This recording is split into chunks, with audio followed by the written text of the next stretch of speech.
Frankenstein. Letter 4. To Miss Seville, England. August 5th, 17.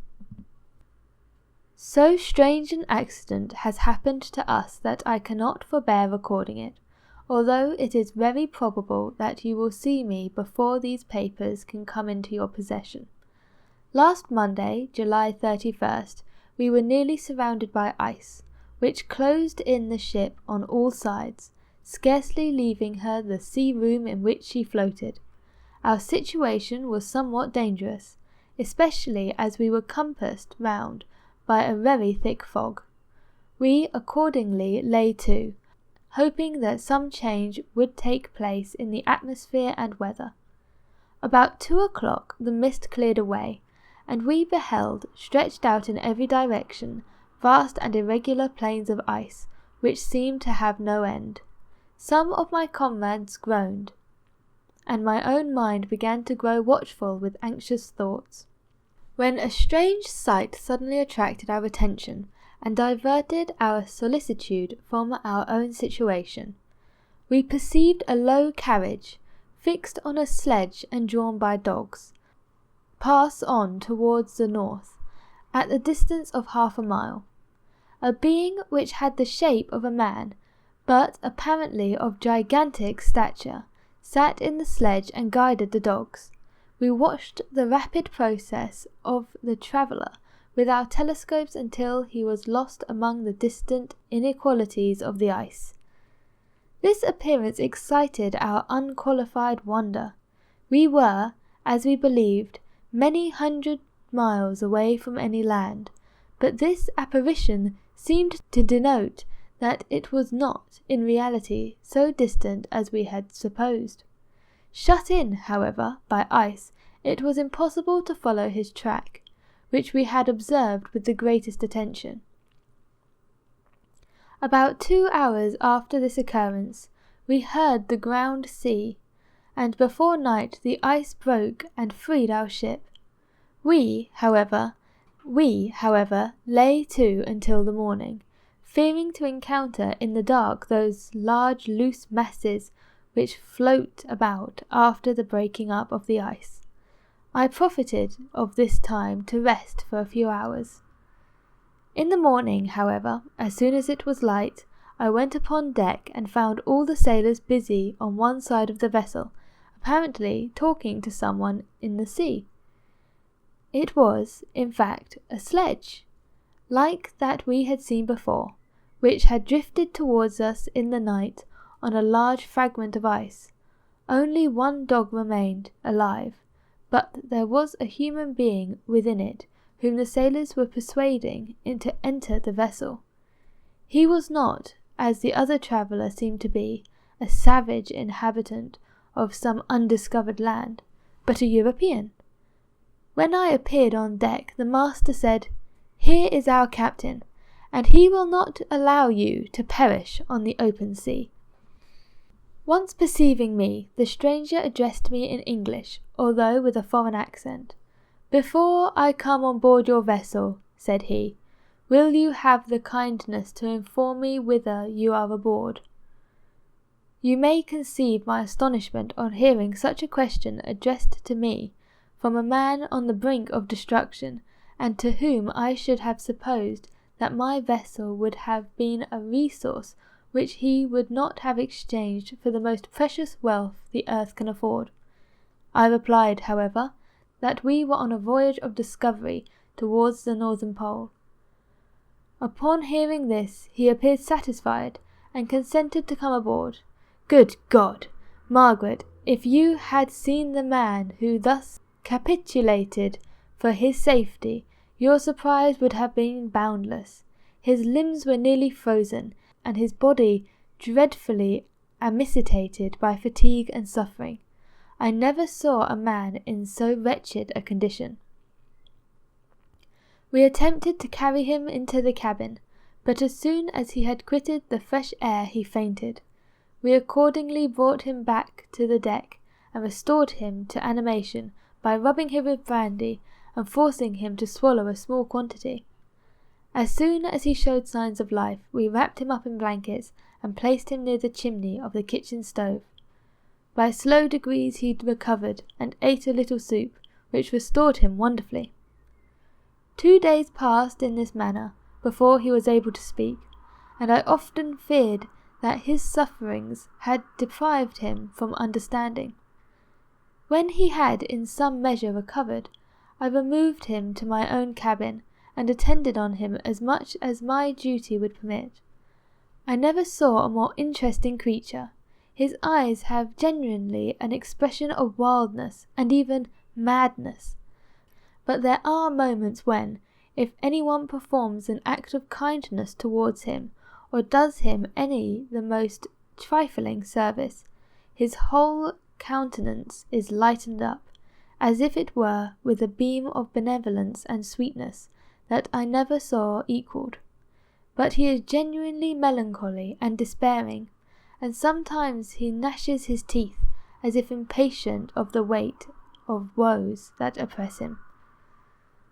When my guest was a little recovered, I had great trouble to keep off the men who wished to ask him 1,000 questions, but I would not allow him to be tormented by their idle curiosity, in a state of body and mind whose restoration evidently depended upon entire repose.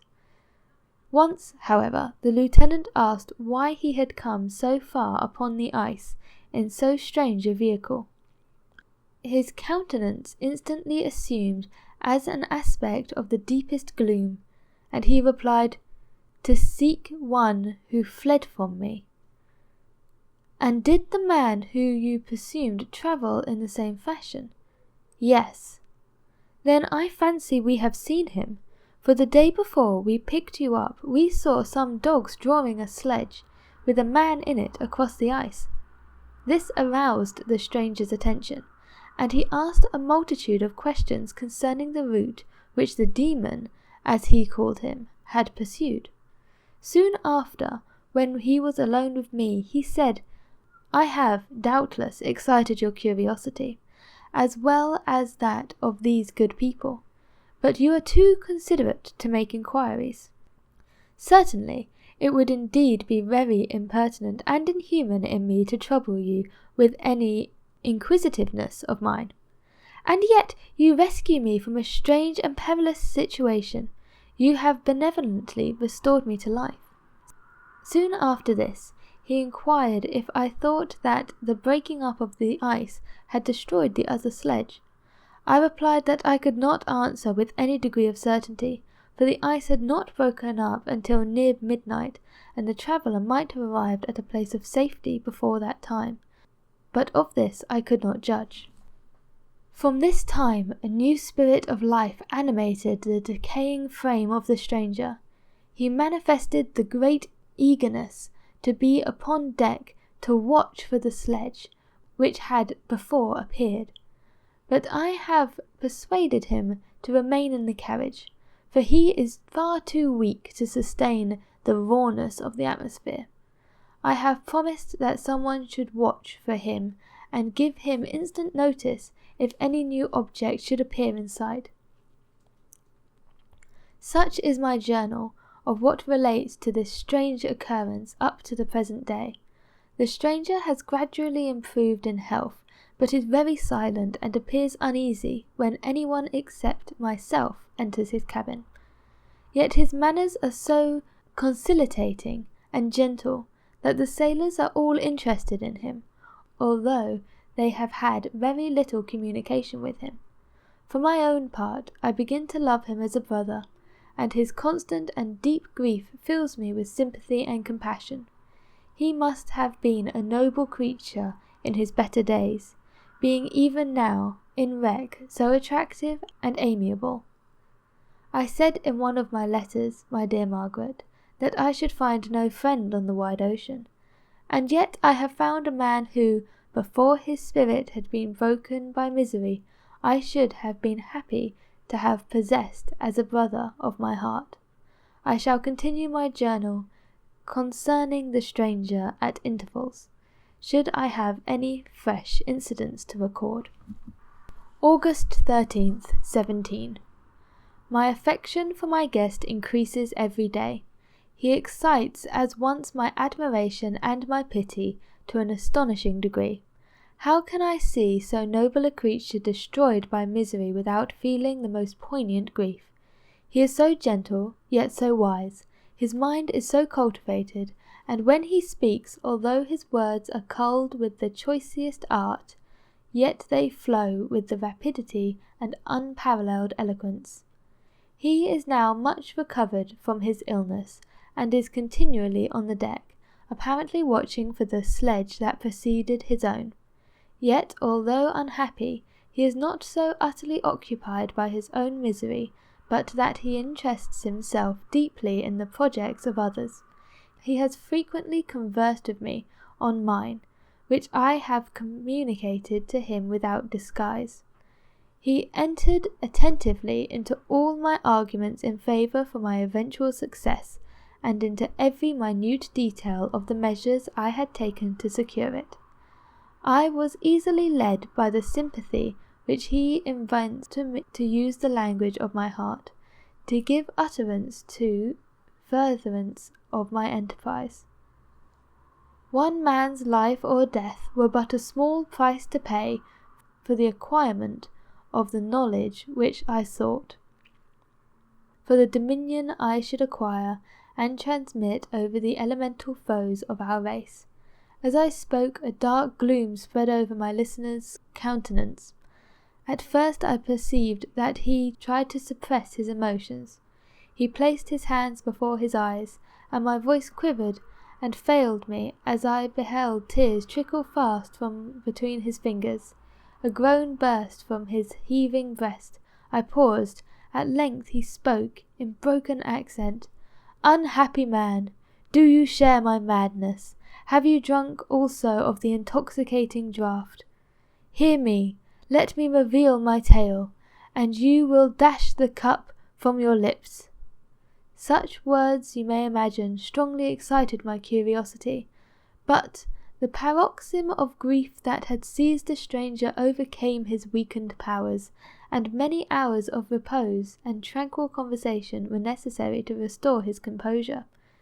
Having conquered the violence of his feelings, he appeared to despise himself for being the slave of passion, and quelling the dark tyranny of despair, he led me again to converse concerning myself personally. He asked me the history of my earlier years. The tale was quickly told, but I awakened various trains of reflection. I spoke of my desire to finding a friend, of my thirst for more intimate sympathy with a fellow mind than had ever fallen to my lot, and expressed my conviction that a man could boast of little happiness who did not enjoy this blessing. "I agree with you," replied the stranger. "We are unfashioned creatures, but half made up. If one wiser, better, dearer than ourselves, such a friend ought to be. Do not lend his aid to perfectionate our weak and faulty natures. I once had a friend, the most noble of human creatures, and am entitled, therefore, to judge respecting friendship. You have hope and the world before you, and have no cause of despair. But I have lost everything, and cannot begin life anew." And he said this, his countenance became expressive of calm, settled grief that touched me to the heart, but he was silent and presently retired to his cabin. Even broken in spirit as he is, no one can feel more deeply than he does the beauties of nature, the starry sky, the sea, and every sight afforded by these wonderful regions seems still to have the power of elevating his soul from earth. Such a man has a double existence. He may suffer misery and be overwhelmed by disappointments, yet when he has retired to himself, he will be like a celestial spirit that has a halo around him, within whose circle no grief or folly ventures. Will you smile at the enthusiasm I expressed concerning this divine wanderer? You would not if you saw him. You have been tutored and refined by books and retirement from the world, and you are therefore somewhat fastidious. but this only renders you the more fit to appreciate the extraordinary merits of this wonderful man. Sometimes I have endeavoured to discover what qualities it is which he possesses that elevates him so immeasurably above any other person I ever knew. I believe it to be an intuitive discernment, a quick but never failing power of judgment, a penetration into the causes of things, unequalled for clearness and precision. Add to this a faculty of expression and a voice whose varied intonations are soul-subduing music. August 19th, 17. Yesterday the stranger said to me, "You may easily perceive, Captain Walton, that I have suffered great and unparalleled misfortunes. I had determined at one time that the memory of these evils should die with me, but you have won me to alter my determination. You seek for knowledge and wisdom, as I once did, and I ardently hope that the gratification of your wishes may not be serpent to sting you, as mine has been. I do not know that the relation of my disasters will be useful to you, yet when I reflect that you are pursuing the same course, exposing yourself to the same dangers which have rendered me what I am, I imagine that you may deduce an apt moral from my tale, one that may direct you if you succeed in your undertaking and console you in case of failure. Prepare to hear of occurrences which are usually deemed marvellous. Were we among the tamer scenes of nature, I might fear to encounter your unbelief, perhaps your ridicule, but many things will appear possible in these wild and mysterious regions, which would provoke the laughter of those unacquainted with the ever-varied powers of nature. Nor can I doubt but that my tale conveys in its series internal evidence of the truth of the events of which it is composed. You may easily imagine that I was much gratified by the offered communication, yet I could not endure that he should renew his grief by a recital of his misfortunes. I felt the greatest eagerness to hear the promised narrative, partially from curiosity, and partially a strong desire to ameliorate his fate, if it were in my power. I expressed these feelings in my answer. "I thank you," he replied, "for your sympathy, but it is useless. My fate is nearly fulfilled. I wait but for one event, and then I shall repose in peace. I understand your feeling," he continued, perceiving that I wished to interrupt him. "But you are mistaken, my friend. If thus you will allow me to name you, nothing can alter my destiny. Listen to my history, and you will perceive how irrevocably it is determined." He then told me that he would commence his narrative the next day, when I should be at leisure. This promise drew from me the warmest thanks. I have resolved every night, when I am not imperatively occupied by my duties, to record as nearly as possible in his own words what he has related during the day.